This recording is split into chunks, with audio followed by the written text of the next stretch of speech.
Sastra posthumanistik dan sastra futuristik. Untuk latar belakang masalah, memang sementara waktu ini teknologi seolah-olah menyita perhatian banyak orang, menjadi kebiasaan baru yang ditanggapi secara beragam. Tetapi harus dicatat pula bahwa kemunculan teknologi pada hakikatnya juga didorong oleh kisah-kisah. Kisah-kisah dalam hal ini berupa cerita-cerita sastra dalam buku atau dongeng.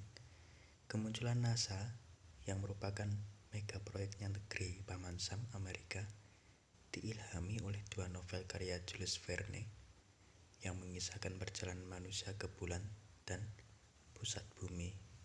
Jadi adanya kelompok NASA yang meneliti tentang bulan dan planet luar angkasa itu mendapat ilham atau ide inovasi dari sebuah novel yang ditulis oleh Jules Verne, yang mana Jules Verne mengisahkan dalam novelnya bahwa ada sekelompok manusia yang melakukan perjalanan ke bulan dan pusat bumi. Pusat bumi di sini itu berarti bawah bumi, ya. Jadi bulan yang di luar angkasa itu apa benar toh masuk karya fiksi dalam novel ada manusia melakukan perjalanan ke bulan, itu gimana lah. Jadi itu menimbulkan ilham kesadaran atau inovasi untuk melakukan penelitian bahwa ternyata di angkasa yang hampa udara manusia itu nggak bisa bernafas dan memerlukan oksigen, dan ke sana ternyata roket pun perlu dorongan. Diukur benar-benar dorongannya berapa sampai ke bulan itu berapa kilometer. Di sana itu juga di bulan kan hampa udara karena nggak ada gaya gravitasi, jadi manusia harus memakai baju yang dipenuhi oksigen, dan di sana itu pun harus memakai baju gravitasi agar bisa berjalan di bulan, walaupun itu pun dibantu dengan melompat-lompat. Di film dokumentasi seorang perjalanan ke bulan, seorang angkasawan. Kemudian di pusat bumi itu juga mengilhami NASA untuk melakukan geografi pusat bumi itu. Jadi ada yang namanya lahar, ada kerak bumi, mantel bumi, inti bumi, nggak telur. Yang kerak bumi itu kan tanah lapisan paling luar kayak gunung, mantel itu kan nanti udah sampai pada lapisan batuan kayak permata itu termasuk mantel bumi. Jadi terus yang inti bumi itu lahar bumi itu sendiri.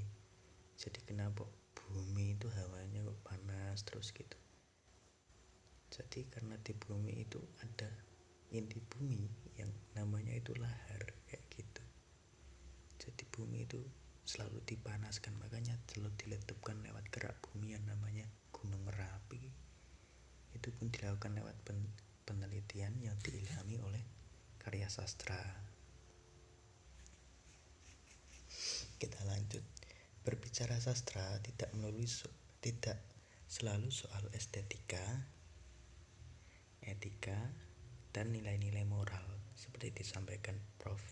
Dr. Suwardi Endraswara dalam webinar pelantikan pengurus HISKI Pandora dengan tema masa depan sastra dan pendidikan sastra di era posthuman yang dituan rumai oleh Univ Pekalongan dan Universitas Pancasakti Tegal pada Kamis 18 Maret 2001. Ia juga mengemukakan bahwa membaca sastra mesti dilakukan secara meluas dan berkembang, tidak hanya mengikuti laju perkembangan zaman, akan tetapi mestinya mampu bergerak lincah menerobos celah-celah zaman.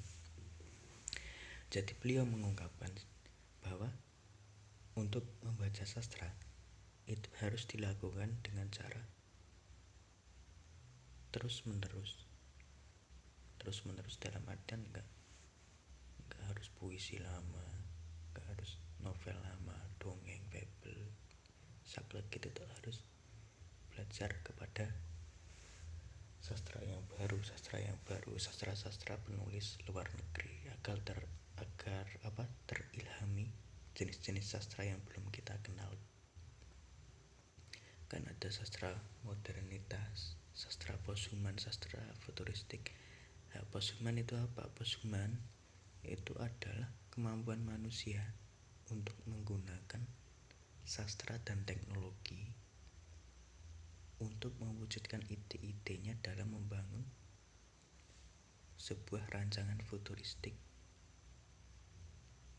yang ingin diwujudkan. Itu posthuman. Jadi untuk mampu menerobos celah-celah zaman, manusia itu harus memiliki peluang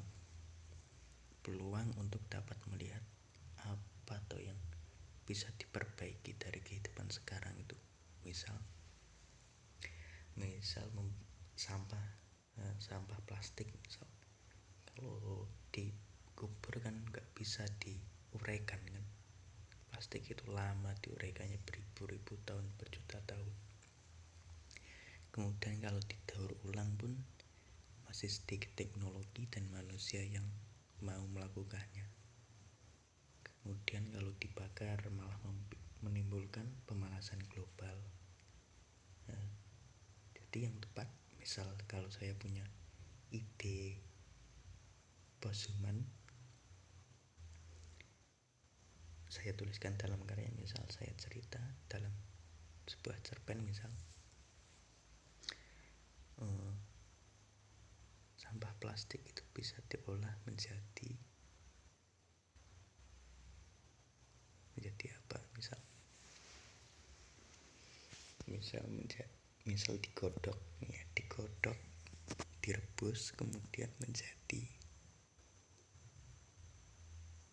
godokan yang sudah kan pelebur itu udah digodok tuh dalam suhu panas yang tinggi. Kemudian ketika digodok itu dijadikan dalam wadah aspal dicampur semen untuk dijadikan paving ya, misalkan kayak gitu. Itu kan posthuman, termasuknya udah inovasi untuk neofuturistik. Neo itu artinya terbaru, neofuturistik, masa depan yang lebih baru, canggih. Inovasi adalah roh bagi sastra, didukung daya imajinasi yang tidak terkurung oleh kehendak zaman. Sastra memiliki potensi besar untuk melesat dan tumbuh mendahului zaman. Jadi menggunakan sastra itu kita dapat melampaui zaman, karena karya sastra itu dibuat melalui hal-hal yang fiksi, gak masuk akal. Pemikiran posthumanistik atau posthumaniologi mestinya dapat dimanfaatkan secara optimal oleh para pelaku sastra, baik guru, dosen, pelajar, mahasiswa, dan pegiat sastra dan komunitas sastra untuk lebih berdaya, sebagaimana dicontohkan pada tokoh Semar dalam lakon pewayangan Jawa. Lalu dalam lakon pewayangan Jawa, Semar itu kan manusia yang linueh kan, jenius, lebih jenius dari Krishna bahkan dalam pewayangan Jawa itu. Walaupun dia itu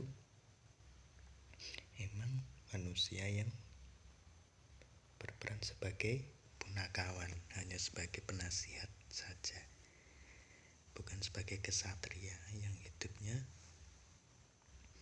di kerajaan. Nah, karena apa? Semar ini seorang keturunan dewa. Semar ini orang yang daya pikirnya cerdas, mampu menebak apa hal yang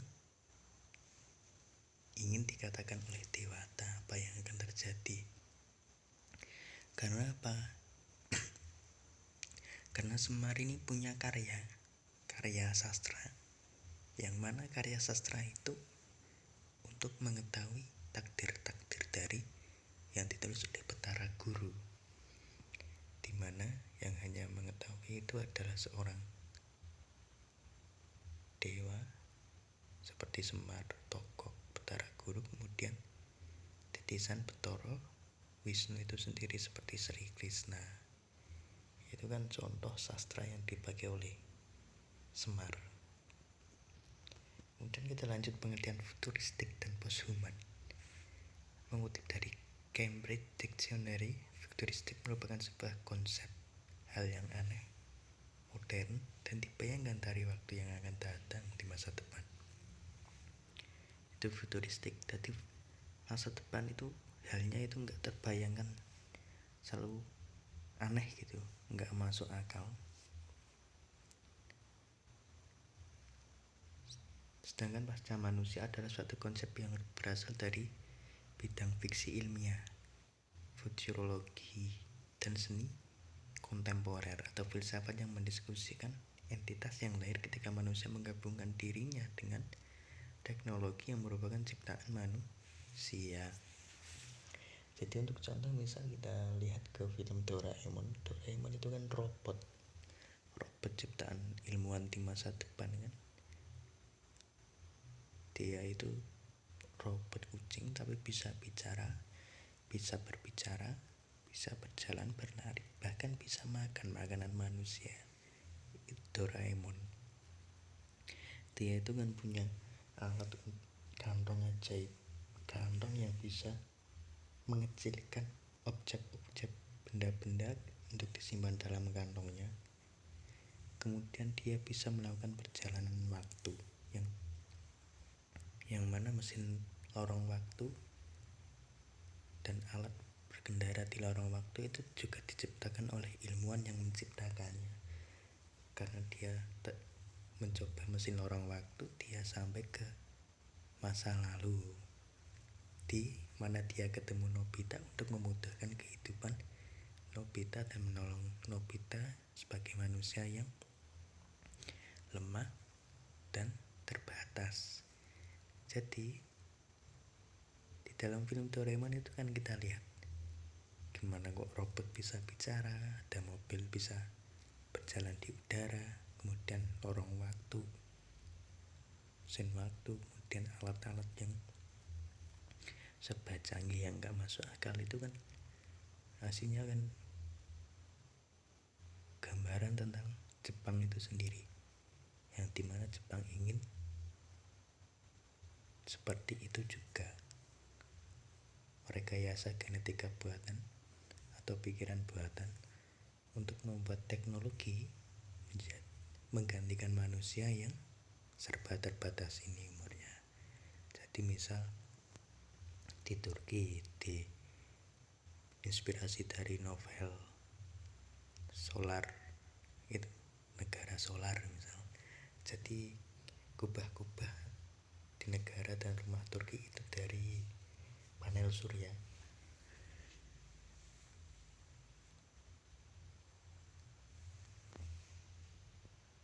Nah, panel surya itu nanti bersamaan dengan abadinya matahari, panel surya ini akan menyerap energi matahari yang kemudian akan menjadi tenaga alternatif, energi listrik alternatif untuk menghidupkan atau menerangi kehidupan manusia saat itu. Kayak gitu.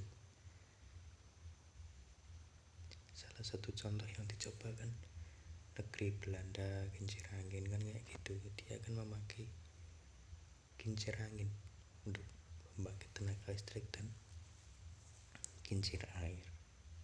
Itu kan salah satu negara yang maju mencapai futuristik, itu kan Belanda.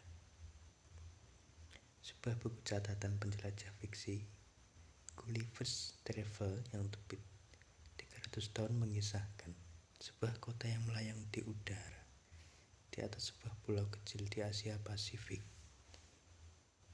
Nah, gambaran itu menginspirasi Singapura untuk mengembangkan tata kota negeri singa tersebut. Singapura masa depan mengapung ditarik oleh balon hidrogen. Nah, tata kota ini ditunjukkan untuk menghindari kenaikan permukaan laut oleh perubahan iklim. Jadi hanya melalui catatan fiksi atau catatan diari, kisah-kisah fiksi dalam sastra yang ditulis oleh Gulliver's. Perjalanan Gulliver's yang terbit 300 tahun masa silam itu. Gulliver's itu menggambarkan negara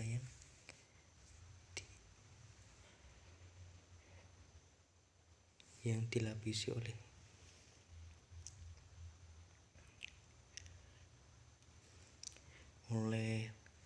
rumput buatan sintetis yang mana saat itu kayak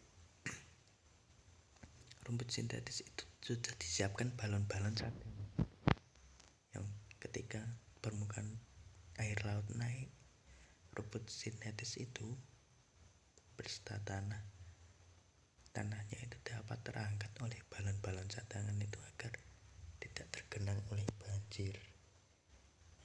Singapura itu meniru konsep yang ditulis oleh dalam fiksi, dalam karya sastranya Gulliver's Travel yang terbitnya 300 tahun silam.